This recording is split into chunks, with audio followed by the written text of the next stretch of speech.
이제 신약에 나타난 리더십의 핵심 기능 5가지를 보도록 하겠습니다. 사실 일반 리더십 전문가들이 강조하고 있는 것을 제가 여기다가 다 적었습니다. 여러분, 성경이 사실 무엇이냐면 성경은 창세기서부터 요한계시록은 한마디로 하나님이 반역한 자녀들을 향하여 대화하는 것입니다. 그게 성경이에요. 다른 게 아니에요. 성경은 하나님 아버지가 죄를 지어서 하나님과 단절되고 집을 나가버린 그 자녀들을 향하여 뭐예요? 대화를 하는 것이에요. 바꿔 말하면은 성경은 남편 되신 하나님이 신부인 이스라엘을 향하여 여러분과 저를 향하여 끊임없이 대화를 시도하는 게 바로 성경입니다. 그래서 리더는요, 하나님의 자녀는 반드시, 이건 뭐 대화의 기술은 하나의 럭셔리가 아니라 반드시 리더십에 있어서 중요한 것이라는 것이죠. 자, 근데 이 리더십에 있어서 일반 리더십 전문가들은 5가지를 강조하고 있습니다. 모두가 다 아마 동의할 것이에요. 첫 번째는 비전을 공유하는 것입니다. 제가 이걸 사실 순위적으로 썼습니다. 제가 이제 쭉 보니까 가장 많은 사람들이 가장 중요하다고 강조하는 게 이 비전 캐스팅이에요. 리더는 비저너리가 되어야 된다 이거예요. 그래서 진짜 리더는 사람들한테 비전을 던져주고 그 비전을 공유할 수 있게 해주시고 그 비전을 향하여 함께 나아갈 수 있도록 해주는 게 리더의 1차 역할이다라고 말합니다. 두 번째는 무엇이냐? 가치를 지킬 수 있는, 그 가치를 관리할 수 있는, 그 회사의 가치, 공동체의 가치, 교회의 가치를 지켜나가는 것이 리더의 역할이다. 또 세 번째는 팀 빌딩이다 이거예요. 많은 사람들이 함께 그 일에 동참할 수 있도록 힘을 공유하는 것이다. 그 다음에 네 번째는 뭐예요? 적극적인 청취예요. 상대방의 말을 귀를 기울여 들을 수 있는 것. 그 다음에 가장 덜 중요하게, 그러나 이 5위 안에 들어가는 것은 무엇이냐면은 영어로 표현하는 게 가장 정확한데 equipping 하고 releasing, 뭐예요? 공급해 주는 것이죠. 양육해 주고 동시에 그 사람을 파송하는 것입니다. 1번과 2번은 뭐를 중시하냐면 컨텐츠를 중요시하고, 그 다음에 3번과 4번 팀빌딩과 적극적 청취는 관계를 중시하고, 5번째는 컨텐츠와 관계를 둘 다 중시하고 있는 것입니다. 근데 이것은 뭐 일반 리더십 전문가들도 다 인정하는 것이지만 대부분의 리더들은 이 5가지 기능 중에서 많아야 2개 정도 갖고 있다는 것이에요. 2개 이상 갖기는 어렵다는 것입니다. 자, 그렇다면은 우리는 이 5가지 소위 일반 리더십에서 가르치고 있는 중요한 리더십의 자질을 살펴본 후에 하나님이 우리에게 보여주시는 이 리더십은 어떤 리더십이냐? 그것은 바로 공동체 리더십, 또 다른 표현을 하면은 관계의 리더십이다라는 것을 알 수 있습니다. 지난 30년 동안 우리는 수많은 리더십 강연을 접했고 수많은 책들이 오늘날도 계속해서 쏟아져 나오고 있는데, 우리는 그동안에 이 리더십 트렌드가 어떻게 변화되어 왔는지 리더십 전문가의 그 계보를 잠깐 보면 금방 알 수 있습니다. 현대 리더십의 아버지는 거의 이구동성으로 워런 베니스를 꼽습니다. 이 워런 베니스라는 사람은 1961년도에 하버드 비즈니스 리뷰에서 당시 일반인들이 갖고 있지 않았던 리더십에 대한 이해를 처음으로 주장하기 시작했습니다. 그의 주장에 의하면 진정한 리더십은 정말로 복잡하고 이 가면성으로 특징 지어진 환경 안에서 인본주의적이고 민주주의적인 성격을 띄어야 리더십이다. 여러분, 우리한테는 너무나 당연한데요. 사실 워런 베니스가 이 주장을 했을 때는 파격적이었습니다. 센세이션이었습니다. 그 다음에 그 뒤를 이은 사람이 여러분 잘 아시는 피터 드라커입니다. 특별히 드라커 하면은 여러분 다 아시겠지만 이 knowledge, 지식이 가장 중요합니다. 리더는 지식을 갖고 있어야 되고 또 드라커는 이 관계의 중요성을 말했습니다. 그 뒤를 이은 피터 센지 같은 경우는 제5의 교육이라고 할까요? 하여간 제5의 원리라는 것을 주장했는데, 특별히 그는 이 조직이라는 것은 끊임없이 배우고 끊임없이 변화하고 끊임없이 순응하는 역동성을 지녀야 된다는 것을 가르쳤습니다. 그 뒤를 이은 세계적인 거장은 바로 맥스 두프리입니다. 다 여러분 들어보셨을 거죠? 이 두프리는 뭐가 유명합니까? 그는 말하기를 리더십은 예술이다 이렇게 말했습니다. 그래서 그는 리더십이야말로 예술이다. 리더십은 과제를 해결하는 업무가 아니라 말 그대로 한 사람의 신념과 이 마음의 상태를 가르쳐주고 있다. 그래서 그가 처음으로 도입한 표현이 뭐냐면은 followership이라는 것이에요. followership. 관계가 절대적이다. 그 다음에 이제 많은 기독교인들한테 알려진 친숙한 또 실제로 저희 교회에 오래전에 오셔서 또 강의를 하셨던 존 맥스웰 있습니다. 이 존 맥스웰이 특별히 많은 책들을 썼지만 그의 책들 가운데서도 가장 베스트셀러가 된 책은 리더십의 아시죠?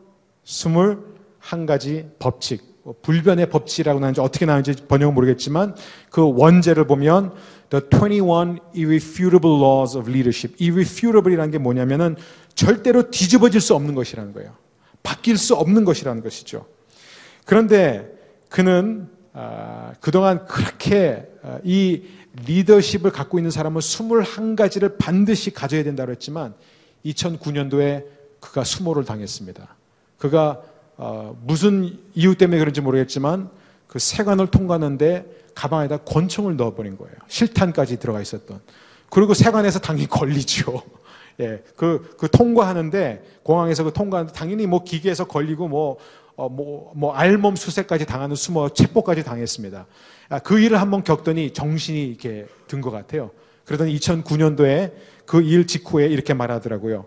나는 불과 몇 년 전에 리더에게는 이 21가지 자질이 반드시 필요하다고 말했습니다. 그런데 솔직히 저한테는 이 21가지 중에서 2개 내지 3개밖에 없습니다. 처음으로 고백했습니다. 그러면서 그가 한 말이 보통 리더는 많아야 4개에서 5개 이상을 취득할 수가 없다는 것입니다. 여러분 무슨 뜻이냐면 이 리더십의 패러다임이 변하고 있다는 것입니다. 전에는 모든 게 뭐냐면 개인 중심의 리더예요. 한 사람이 얼마나 많은 이 리더십의 자질을 갖고 있느냐, 얼마나 잘 훈련되어 있어서 한 사람의 어떤 중심에 대해서 움직인 것에 대해 관심을 가진 반면 이제는 뭐예요? 우리 중심의 리더십으로 변하고 있다. 과거에 있었던 지식과 업무 중심의 리더십은 이제 어떻게 됩니까? 관계 중심, 공동체 중심의 리더십으로 변하고 있다는 것입니다. 여러분 폴 포드라는 미국의 유명한 리더십 전문가는 한평생 전 세계를 다니면서 수많은 CEO들과 리더들을 훈련시키는 강연을 하면서 그가 내린 결론은 뭐냐면 자기가 이 상대했던 리더십들 중에서 실제 리더의 현장에 있는 사람들 가운데 리더십을 갖고 있었던 사람은 자기가 볼 때 30%에 불과했다. 조지 바나는 10%라고 15%라고 했는데 그래도 굉장히 폴 포드는 후했었던 것 같습니다. 그러니까 많은 사람들은 실제로는 리더십 자질이 없음에도 불구하고 지금 리더십 자리에 올라가 있고 리더십을 발휘하면서 살아가고 있다라는 것입니다. 여러분 하나님의 리더십은 어떤 리더십이냐? 개인 중심의 리더십이 아니라 공동체 리더십입니다. 그것은 사실 굉장히 단순한 원리예요. 왜냐하면 하나님은 어떤 하나님입니까? 이게 문제예요. 우리나라 말로 하나님이니까 우리는 자꾸 한 분으로 생각하지만 하나님은 공동체의 하나님이에요. 하나님은 하나뿐인 하나님이 아니라 삼위이신 하나님입니다. 그래서 성경에 보면은 하나님은 항상 창세기 1장, 2장에 보면 항상 우리라는 것이 사용되고 1인칭 복수가 사용되는 것이에요. 내가 아니라 우리가예요. 우리가 우리의 형상을 따라 우리의 모양대로 사람을 만들자. 그것이 창조주 하나님이에요. 자꾸 하나하나 하는데 하나님은 뭐예요? 공동체 하나님이라는 것이에요. 하나님 자신이 공동체 하나님이기 때문에 하나님이 하나님의 형상과 하나님의 모양을 그대로 본따서 만든 사람은 공동체적인 사람일 수밖에 없다는 것이에요. 그래서 하나님이 아담을 지으셨을 때 아담은 모든 면으로 완벽했습니다. 모든 면으로 완벽했고 더 나아가 아담은 하나님 앞에 죄도 짓지 않았어요. 인류 최초의 범죄가 일어나기도 전인데 하나님께서는 계속해서 영어로 표현하면 it was good, it was good, 보기 좋았다, 보기 좋았다, 보기 좋았다 매일 반복하신 다음에 아담을 보시자마자 뭐라고 그러셨어요? 하나님이 it was very good이에요. 보기에 너무 좋았다 이거예요. 심히 좋았다 이거예요. 너무너무 마음에 들었어요. 그러니까 하나님 뭐예요? 하나님이 스스로 만들어 놓은 작품에 대해서 스스로 평점, 별 5점을 매기신 거예요. 너무너무 만족하셨어요. 그런데 그렇게 잘 나가던 창조가 한순간에 뒤집어집니다. 갑자기 하나님이 뭐라고 하냐면 it is not good이라고 그래요. good, good, good, good 하다가 그 다음에 끝에 가서 very good. 근데 갑자기 2장에 가서 not good 이래요. 인간이 죄를 지었기 때문에 아니요. 뭐가 안 좋냐? 혼자 있는 것이 안 좋다. 안 된다는 것이죠. 그래서 하나님이 어떻게 하십니까? 아담 잠들게 해서 갈비뼈를 쥐어 하와를 만드십니다. 그래서 둘이 한 몸이 비로소 인간이 되는 것이죠. 자, 그렇다면 이제 우린 여기서 리더십의 이 공동체성은 왜 중요하냐면은 하나님의 속성이 공동체 안에 계시는 하나님이기 때문에 여러분과 저는 어떤 사람입니까? 우리는 관계 안에 있는 사람입니다. 여러분 성경을 보면요. 고립된 삶을 선택하는 모든 사람들의 특징이 있습니다. 모세가 미디안 광야로 도망갔잖아요. 왜? 그 동족이 자기를 고발해가지고 자기가 잡혀서 죽임당할까봐 무서워서 살기 위해서 도망간 것처럼 보이죠. 엘리야가 왜 도망갔습니까? 왜 로뎀 나무 밑에 가서 숨었습니까? 왜? 이세벨이 자기를 죽인다는 소식을 듣고 생명의 위협을 느껴가지고 두려워서 도망간 거예요. 겉으로 볼 때는 살기 위해서 도망간 것 같지만 사실은 뭐예요? 죽으라고 간 것이에요. 여러분 인간은 고립되면 죽을 수밖에 없는 것입니다. 그런데 우리가 성경의 리더십, 크리스찬들이 믿는 사람들이 리더십에 대해서 갖고 있는 가장 근본적인 오해가 뭐냐면은 바로 우리는 리더십을 생각할 때 여전히 한 사람을 생각해요. 우리가 팀 리더십이라는 표현을 써도요. 그거는 그냥 말로 그렇게 표현한 거지 그것도 역시 뭐예요? 선택된 몇 개인의 그러니까 몇몇 능력 있는 소수들의 팀 리더십을 말하는 것이죠. 그래서 우리는 언제나 한 개인에게 어떠한 힘이 있고 영향력이 있고 얼마나 많은 자질이 있고 얼마나 강한 리더냐를 생각하면서 우리는 리더십을 생각합니다. 그렇게 되니까 우리는 당연히 엉뚱한 질문을 던지게 됩니다. 그래서 우리는 세 번째 성경적 리더십의 2가지 필수 질문을 생각해 볼 것입니다. 자, 그렇다면 성경이 말해주고 있는 이 2가지 필수 질문을 던지기 전에 먼저 잘못된 질문을 짚고 넘어가야 될 것 같습니다. 여러분 잘못된 질문은 무엇입니까? 바로 이거예요. 한 번만 따라해 주십시오. 나는 리더인가? 나에게 리더십의 자질이 있는가? 나는 어떤 부분이 부족한가? 네. 이 정도만 따라해 주시고 나머지는 제가 하겠습니다. 점점 약화돼 가고 있는 것 같습니다. 내가 좋은 리더가 되기 위해서 어떤 것을 보충하면 될까? 내가 어떠한 세미나를 조금 더 듣고 어떤 훈련을 조금 더 받아서 내가 어떠한 자질을 갖추면 보다 영향력 있는 리더십을 발휘할 수 있을까? 여러분 이 모든 질문은요 굉장히 비생산적인 질문입니다. 여러분 성경적인 질문은 무엇이냐면 지금 나의 모습으로 나는 어떻게 좋은 리더로 살 수 있는가요? 지금 나의 모습으로요. 여러분 모든 사람들이요 다 리더가 되기를 원합니다. 그런데 이 리더가 되기 위해서는요 부단한 훈련을 통해서 또 아주 열심히 자기 개발을 통해서 자기 발전을 위해서 늘 노력해야 되는 것이에요. 그러다 보니까 뭐예요? 다른 사람들은 원하지 않지만 할 수 없이 뭐예요? 경쟁의 대상이 되는 것이에요. 나에게 없는 어떤 자질이 그 사람에게 있으면요, 그 사람은 원하지는 않지만 견제의 대상이 되는 것이에요. 나의 라이벌이 되는 것이죠. 그러다 보니까 이런 사람은 늘 자기한테 없는 것, 다만 다른 사람한테 있는데 자기한테 부족한 것에 자꾸 초점을 두면서 자기 리더십 개발에 초점을 두다 보니까 뭐예요? 이 사람은 다른 사람들한테 리더십을 실제로 발휘할 수 있는 기회를 놓치고 산다는 것입니다. 언젠가 리더십의 자리에 오르면 그 기회가 나에게 주어지면 내가 리더십을 발휘할 꿈을 꾸지만 그러나 그 자리에 오르기 위해서 우리는 끊임없이 뭐예요? 자기 개발, 자기에게 없는 것을 채우기 위해서 노력한 나머지 우리는 그 과정에서 무엇이 뺏기냐면요, 남을 돌보는 것을 전혀 못합니다. 그것도 나랑 비슷한 사람은 절대 또 못 돌봐요. 나보다 잘 되면 안 되니까. 직장에서도 그렇고 죄송하지만 교회에서도 그런 일들이 많이 일어납니다.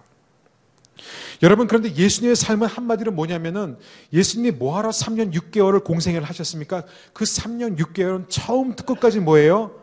공급하고 파송하는 것. 다시 말씀드리면 사람들을 끊임없이 제자들을 양육하면서 파송해 바깥으로 보내는 삶을 위해서 예수님은 3년 반이라는 공생애를 보내셨던 것입니다. 그래서 이제 우리는 더 이상 나는 어떠한 것을 보완해야 될까? 내 단점은 무엇이냐? 나는 어떻게 더 나은 리더가 될 수 있느냐? 이런 질문은 너무나 비생산적인 질문이고, 그리고 이제는 이런 질문이 아니라 성경적인 두 가지 질문을 소개했습니다. 첫 번째, 저를 한번 힘차게 따라해 주십시오. 나의 장점은 무엇인가? 바꿔 말하면 하나님이 내게 주신 은사는 무엇인가? 여러분, 그것을 꼭 발견하시기를 바랍니다. 하나님이 나에게 주신 은사는 무엇인가? 그 다음에 두 번째 질문은 이것과 연관된 질문입니다. 나는 누구의 도움이 필요한가? 자, 한 번만 따라해 주십시오. 나는 누구의 도움이 필요한가? 여러분, 이것만큼 신앙적인 질문이 없습니다. 즉, 하나님이 나에게 주시지 않은 은사는 무엇인가? 이거예요. 그래서 하나님이 나에게 어떠한 장점과 어떠한 강점을 선물로 주셨는가 만큼 중요한 질문이 무엇이냐면, 하나님이 나에게 주시지 않은 것은 무엇인가? 그리고 그것 때문에 나는 누구의 도움과 누구의 협력을 필요로 하면서 살아가는가가 중요하다는 것입니다. 그것이 바로 성경의 리더십. 이 리더십은 그리스도의 몸의 일원, 그리스도의 몸의 지체로서의 리더십입니다. 여러분, 그리스도의 몸의 특징이 무엇이죠? 각 지체마다 그 지체만 할 수 있는 고유의 기능이 있다는 것. 다른 지체는 흉내 낼 수도 없고 흉내 내서도 안 됩니다. 발은 영원히 발이지 절대로 발로는 볼 수 없습니다. 눈은 영원히 눈이지 그 눈으로 달려갈 수가 없습니다. 귀는 듣는 것만 할 수 있을 뿐이지 먹을 수가 없어요. 우리가 듣는 것으로 배부릅니까? 불가능하죠. 여러분, 그리스도의 몸의 지체로서의 교회라는 것은 무엇입니까? 구성원 한 사람 한 사람이 자신만이 할 수 있는, 자신만이 갖고 있는 그 강점과 장점과 은사를 하나님이 주셨고, 동시에 또한 하나님이 그 사람에게는 주시지 않은 것들을 보는 것이에요. 그래서 나에게 없는 것은 어떻게 합니까? 부족함을 채우는 것이 아니라, 개발하는 것이 아니라 다른 지체들과의 협력을 통해서 함께 그 일을 이루어 나가는 것이 바로 하나님 나라의 공동체 리더십입니다. 이렇게 되면 이 세상에 우리에게 있어서 경쟁자는 없어집니다. 우리가 견제할 사람은 없어집니다. 모든 사람이 동력자예요. 모든 사람들이 나를 도와주는 사람이고 모든 사람이 내가 도와주는 사람입니다. 자, 그러면 마지막으로 제가 이 포스트 모던 시대라고 했는데, 사실 많은 학자들은 이미 포스트 모던 시대는 끝났다고 말합니다. 그래서 저는 후기 모던 시대를 바로 오늘 우리가 살고 있는 시대인데, 이 시대의 리더십은 유일한 대안은 킹덤 리더십이다. 저는 그렇게 표현합니다. 이 킹덤 리더십은 다른 게 아니라 하나님의 나라의 리더십입니다. 여러분, 성경의 중심 주제가 무엇이죠? 하나님의 나라예요. 성경의 목적이 무엇입니까? 잃어버린 하나님의 나라를 회복하는 것입니다. 그래서 이 땅에 살고 있는 하나님의 백성이 하나님을 다시 한번 왕으로 받아들이고 하나님의 왕국에 결국 들어가는 것이에요. 근데 그 왕국에 들어가기 전에 우리가 이 땅에서 이루어야 되는 것이 무엇이냐면은 이 땅에 하나님의 나라를 세우는 것이에요. 이 땅에 하나님의 통치를 회복하는 것이에요. 이 땅이 죄로 말미암아 악으로 말미암아 지배를 받고 있는 이 땅 가운데 하나님의 의와 하나님의 정의를 세우는 것입니다. 그런데 이제 문제는 무엇이냐면 오늘날 현대 교회의 특징은 무엇이냐면은 생명 연장 장치에 의존하고 살아가고 있다. 이것이 바로 오늘날 교회의 특징입니다. 여러분, 아직은 한국 교회가 건재하다고요? 한번 통계를 보시면 놀라실 것입니다. 해마다 기독교인의 수는 줄어들고 있습니다. 물론 교회는 날마다 늘어나고 있어요. 참 이상해요. 교회는 해마다 막 무섭게 숫자가 늘어나는데 교인 수는 해마다 감소되고 있습니다. 더 나아가 여러분, 오늘날 교회의 헌금의 80%가 55세 이상의 성도들로부터 옵니다. 다시 말하면 55세 이하 분들은 주머니를 잘 열지 않습니다. 왜? 교회에서 자기 것을 바치고 싶은 마음이 없는 것이에요.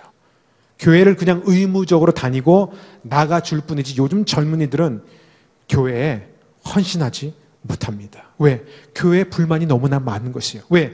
교회는 지갑은 열되 입은 다물라고 말하기 때문에 그렇습니다. 여러분, 지금 미국 같은 경우는요, 심각할 정도로 교회가 텅 비고 있습니다. 제가 미국 유학 시절에 살았던 제가 있었던 집이 Church Street이에요. Church Street. 교회 어떻게 번역이 될지 모르겠지만 교회 가요. 그러니까 이제 왜 교회 가냐? 왜 Church Street이라 불렸냐면은 한 블럭이면 걸어서 한 도보로 한 6분에서 7분 정도의 그 길에 7개의 교회가 있었습니다. 한때. 지금은 하나밖에 없어요. 2개 있죠. 근데 저는 이제 두 번째 교회는 엄밀히 말해서 교회라고 보긴 좀 힘들죠. 왜냐하면 동성 연예인들만 모이는 모임이고 주중에는 이슬람 교도들이 있습니다. 그래서 뭐 교회라고 말하기 좀 힘듭니다. 교회가 하나 남았어요. 다른 교회들은 하나는 술집이 됐고 하나는 레스토랑트가 됐고 뭐 약간 이렇게 바뀌었습니다. 한 교회가 남았는데 그나마 그 교회는 뭐예요? 한인교회예요. 할렐루야. 한인교회입니다. 그래도 한국 교회가 소망이 있는 것이에요. 여러분, 지금 실정이 어떤 실정이냐? 모든 교회마다 문을 닫고 있다는 것이에요. 여러분, 버스턴은 말 그대로 미국 대부흥의 대각성 운동의 중심지예요. 근원지입니다. 그리고 참 좋은 소식은 무엇이냐면 미국에서 그 예언자로 활동하고 있는 30명들하고 인터뷰를 몇 년 전에 했는데 그 30명 중에서 대부분이 기도를 하는데 하나님께서 어떤 마음을 주시는데 미국에서 일어날 이 마지막 대각성 운동도 다시 버스턴에서 일어난다는 예언이에요. 그러니까 저는 확실히 하나님은 잃어버린 땅을 반드시 회복해야 마시는 하나님인 줄 믿습니다. 근데 그 버스턴에는요, 참 교회 개척이 어떻게 보면 쉽습니다. 왜 그런 줄 아세요? 왜냐하면 건물마다 다 텅 비었거든요. 대부분의 교회, 오래된 역사를 자랑하는 교회들 보면요, 주일날 가서 보세요. 머리 백발이신 노인분들 한 8분이 앉아서 한 600석 들어가는 본당에 앉아서 예배를 드려요.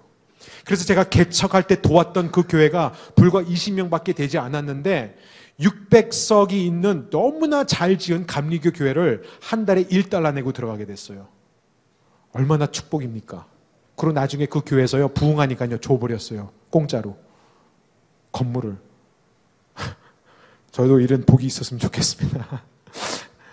예, 미국이 이런 곳입니다. 근데 현상적으로 봤을 때 미국은 위기입니다. 교회마다 다 텅 비고 있어요. 역사와 전통을 잘하던 모든 전통 교회들이 지금 교회가 줄어들고 있고 성도 수가 줄어들고 있기 때문에 위기감을 느끼고 있습니다.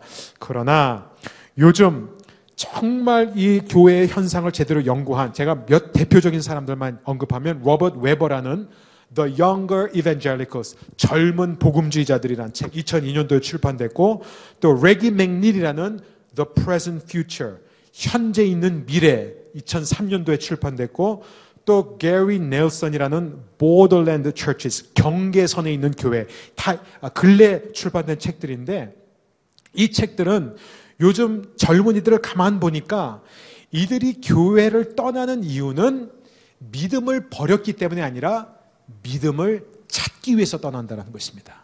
다시 말하면 초대교회의 그 역동적인 현장으로 돌아가고 싶어가지고 기존의 교회를 떠나서 그들은 가정교회로 돌아간다는 것이에요.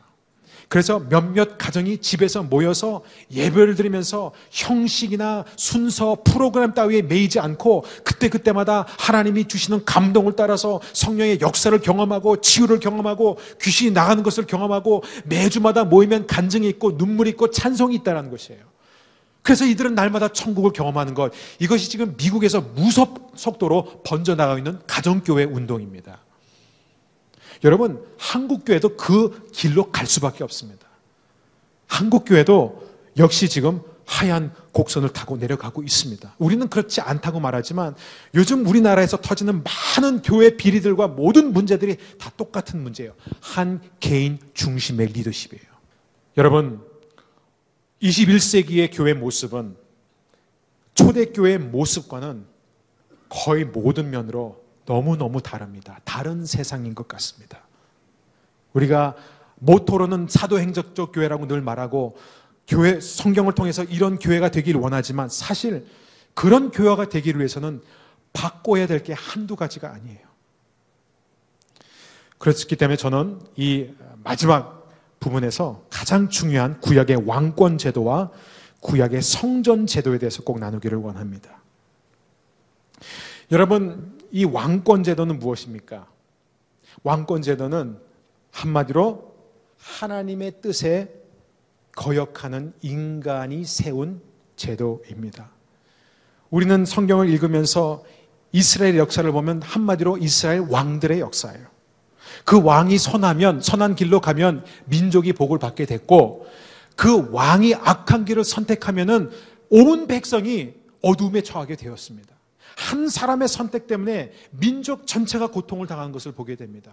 다윗이라는 정말 이스라엘 역사상 전무후무한 가장 훌륭하고 위대한 왕이었음에도 불구하고 그가 하나님이 하지 말라는 인구 조사 하나 때문에 단에서 부엘세바까지 이르러 3일 동안 7만 명의 무고한 생명들이 죽어야 됐던 것, 여러분 얼마나 끔찍합니까? 한 사람의 선택 때문에 그렇게 됐다라는 것입니다. 애석하게도 선한 왕은 몇 명 안 돼요. 대부분이 악한 왕이에요. 그리고 더 안타까운 것은 선한 왕 밑에서도 선한 왕이 나오지 않고 선한 왕 밑에서도 악한 왕이 나왔다는 것이에요. 아버지가 하나님을 얼마나 잘 섬기는 것을 보고 자란 왕조차도 한번 왕 위에 올라서니까 타락했다는 것입니다. 이것이 바로 인간의 역사입니다.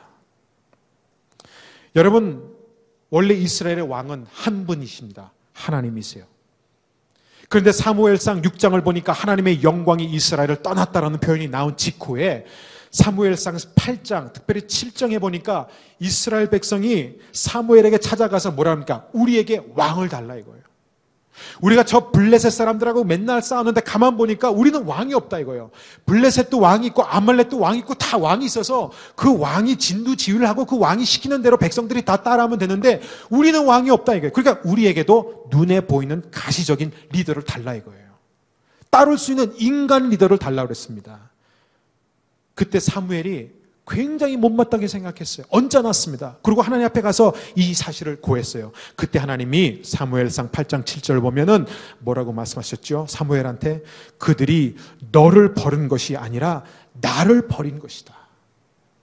내가 그들의 왕인 것을 거부하는 것이다.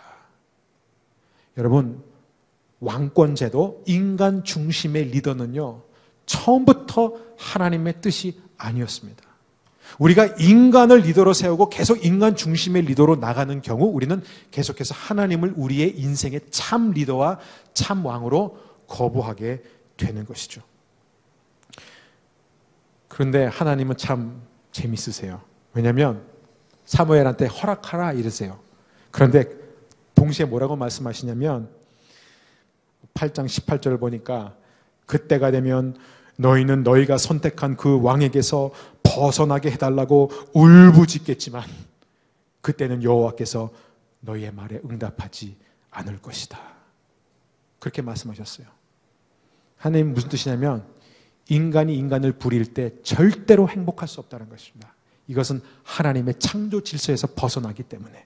그런데 이 백성이 어떻게 반응했는지 아세요? 그 경고 앞에서 뭐라는 줄 아세요? 백성들은 일제히 아니요! 그래도 우리는 왕을 원합니다. 이렇게 외쳤습니다. 그래서 왕이 주어졌습니다. 두 번째, 구약의 성전 제도. 사랑하는 여러분, 하나님은요 한 번도 인간에게 건물을 지어달라고 성전 지어달라고 요청한 적 없고 하나님은 어떤 분이냐? 천지에 충만하신 하나님이에요. 우주가 하나님의 거하시는 집이에요. 하나님은 어디를 가든지 함께 움직이시는 분이십니다. 그래서 하나님이 장막은 치신 적이 있어요. 왜? 광야에서 이스라엘이 지친 곳에 함께 이스라엘과 머물러 있기 위해서 잠깐 임시 초소는 지었지만 그러나 하나님은 뭐예요? 성전을 원하지 않으셨어요. 그런데 하나님을 너무너무 사랑한 나머지 이 다윗이 나는 백향목궁에 거하는데 내가 사랑하는 하나님은 거할 곳이 없다. 불과 겨우 저 법궤 안에 거하는 것을 보면서 안타까워서 어쩔 줄 몰랐습니다. 그래서 이 다윗이 사무엘을 찾아가 나단을 찾아가가지고요 내가 하나님을 위해서 집을 짓겠습니다. 그러니까 다윗의 담임 목사인 나단 입장에서는요 여러분 교인들이 맨날 와가지고 이렇게 기도해 주세요 저렇게 기도해 주세요라고 하다가 한 성도가 딱 와가지고 내가 하나님 위해서 교회를 짓겠습니다 하니까 나단이 뭐 하나님께 기도해 볼 필요가 있겠어요? 그래 왕이여 하옵소서 하나님이 축복하실 겁니다라고 보냈습니다. 근데 문제는 그날 밤 나단이 잠을 자는데 하나님이 꿈을 통해서 안 된다 이거예요. 다윗이 하면 안 된다 이거예요. 여러분 무슨 뜻이냐? 하나님이 그러면서 다윗한테 뭐라고 했어요? 내가 언제 너한테 성전을 지으라고 했느냐? 나는 성전 안에 건물 안에 머물러 있는 하나님이 아니다라고 말씀하셨습니다. 사랑하는 여러분 이것이 왜 중요합니까? 예수님이 이 땅에 오셨을 때 분명히 성전을 청소하면서 정말 사람들이 중요시하는 그 건물, 그 장소, 그 예배의 모임 그것이 너무나 이스라엘 백성에겐 중요했는데 예수님 뭐라고 말해요? 거기를 청소하면서 뭐예요? 이 성전이 허물어질 텐데 뭐예요? 3일 만에 살아난 것이란 것은 무엇이냐면 바로 진짜 성전, 유일한 성전인 예수님이 이 땅에 오셨다는 것입니다. 그것이에요. 여러분 최초의 순교자가 누구입니까? 스데반이에요. 스데반이 왜 돌로 맞아 죽었는지 아세요? 다른 것이 아니라 그가 이스라엘 사람들 앞에서 성전을 모독했습니다.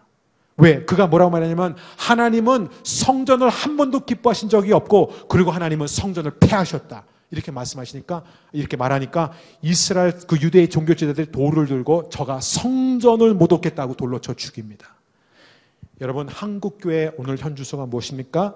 여전히 성전 중심의 리더십, 여전히 인간 중심의 리더십, 성직자 중심의 리더십. 여러분 이것이 굉장히 성경적인 것 같지만 이것은 구약의 인간이 만들어 놓은 옛날 제도와 옛날 사고를 그대로 우리가 끌어안고 있는 것이에요. 마틴 루터가 한 종교개혁이 어떤 것이냐? 그가 외친 것은 만인 제사장이라는 것이에요. 모든 사람이 똑같이 제사장이라는 것입니다. 오순절 성령 사건 이후 모든 사람들이 성령의 권능에 힘입어서 능력을 받게 됩니다. 그 결과 구약의 모든 제도는 다 폐지되고 종지부를 찍게 되고 모든 사람이 이제 하나님과 간격이 없어지는 것이에요. 그래서 모든 사람이 지성소에 들어갈 담력을 얻게 되고 베드로의 표현을 빌리자면 너희는 왕 같은 제사장이 되는 것입니다.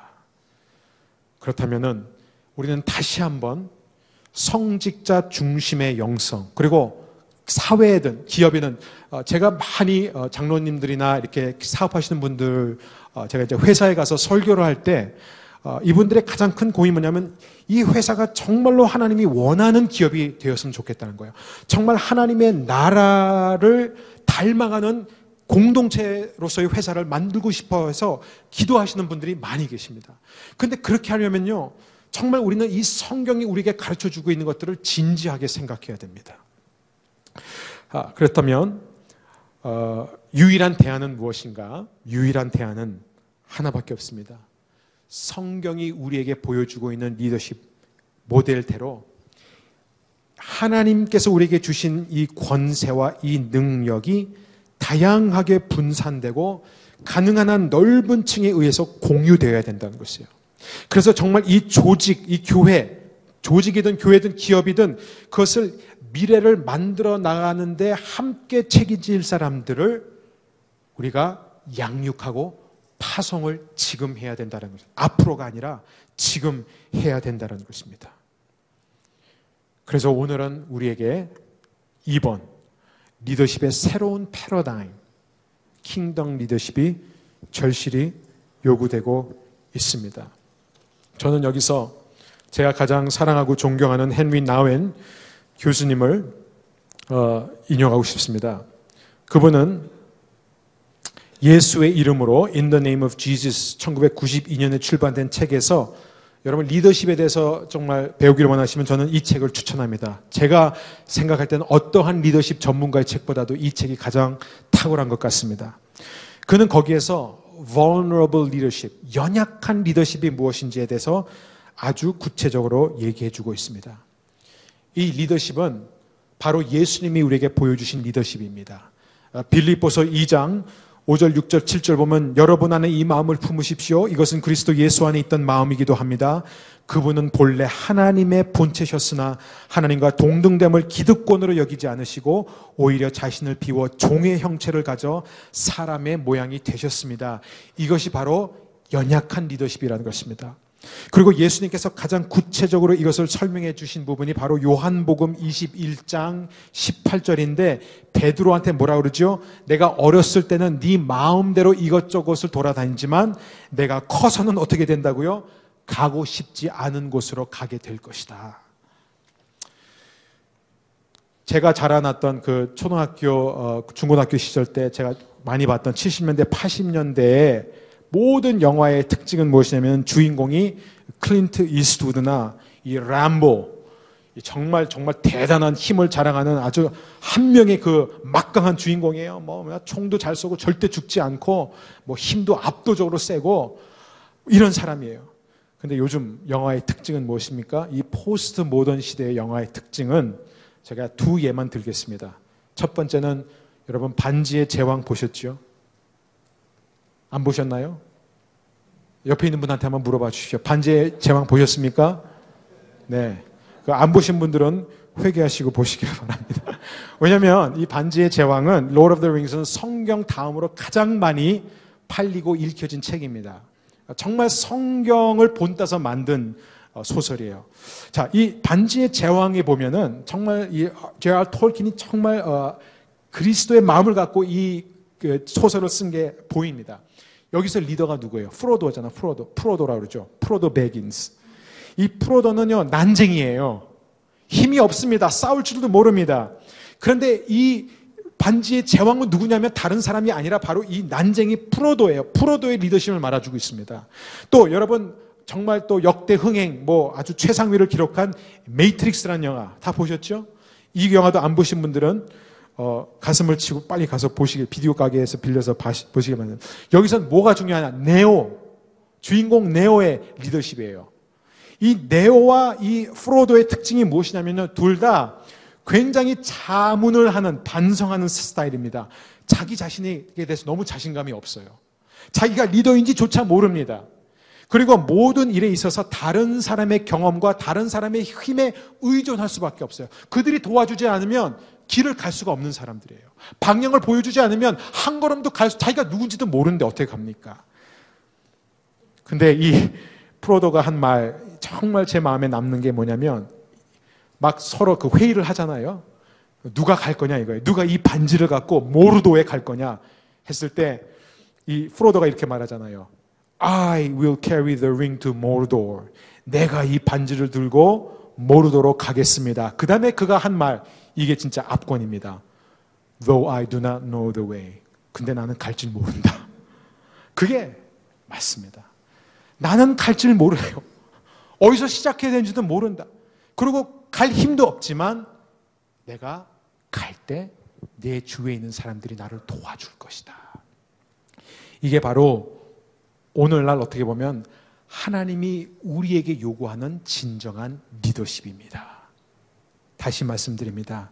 여러분, 리더와 팔로워는 더 이상 구분할 필요가 없습니다. 의미가 없어요. 왜냐하면 여러분과 저는 평생 살면서 동시에 누구를 이끌기도 하고 또 우리는 끊임없이 이끌림을 받습니다. 우리는 강점으로 다른 사람을 도와주기도 하고 우리에게 없는 것으로 인해서 다른 사람의 도움을 끊임없이 받으면서 살도록 하나님께서 우리를 그렇게 만들어 주셨기 때문에 그렇습니다. 여러분, 포스트 모던 시대의 젊은이들이 가장 싫어하는 게 뭔지 아세요? 그들은 권위를 싫어하는 게 아니라 권위의 남용을 싫어하는 거예요. 다시 말하면 그들은 지위를 싫어합니다. 간판을 싫어해요. 호칭 같은 거를 굉장히 싫어합니다. 왜냐하면 이런 직위나 간판과 이런 라벨이 붙었을 때 그것은 그 사람을 있는 그대로 볼 수 있는 자유로움을 빼앗아 가기 때문에 그렇습니다.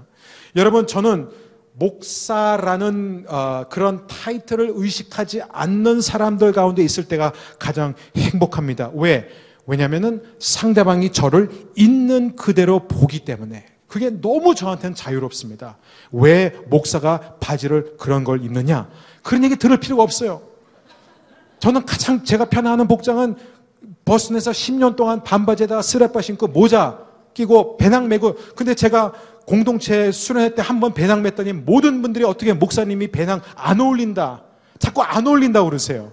안 어울리는 게 아니라 어울려요. 근데 익숙하지가 않아서 그런 거예요. 그분들은 저를 모르시는 거예요, 잘. 여러분, 그렇습니다. 우리에게 있는 수많은 간판들, 자격증, 모든 것, 이 직분, 이 모든 것들은 우리가 정말 사람 대 사람으로 있는 그대로 보는데 너무나 큰 장애물이 되는 것이에요.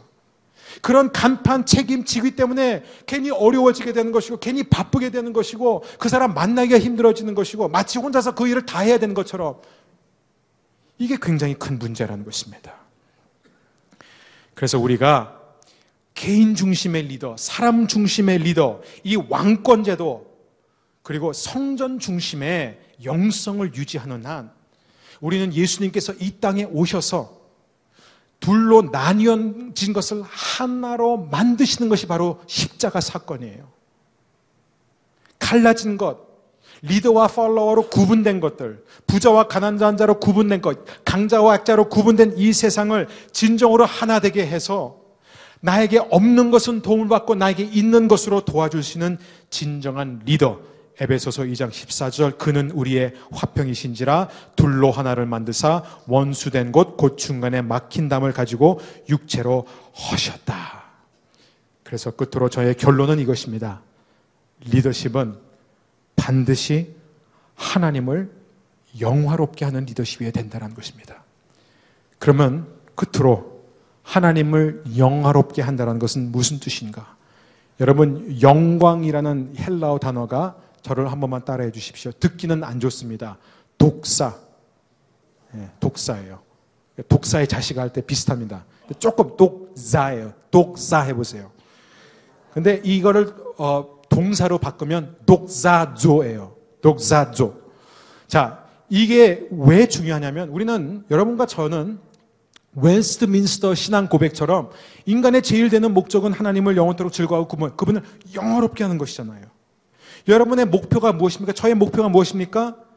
하나님을 영화롭게 하는 것이 아닌 다른 것이면 그건 진짜 이거 빨간불이 들어온 거예요. 지금 큰일 납니다.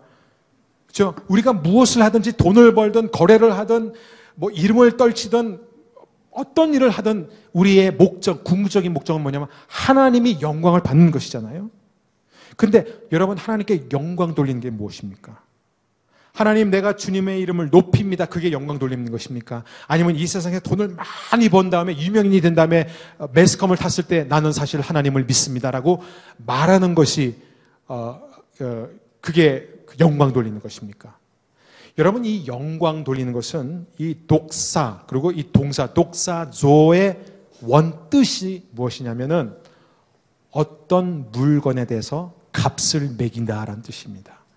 그것에 대한 평가를 내리는 것입니다. 이게 독사예요. 원래 상업적인 용어입니다. 그래서 우리가 사실은 하나님께 영광 돌린다, 하나님을 영화롭게 한다는 것은 무엇이냐면 하나님의 하나님됨을 인정하는 것이에요.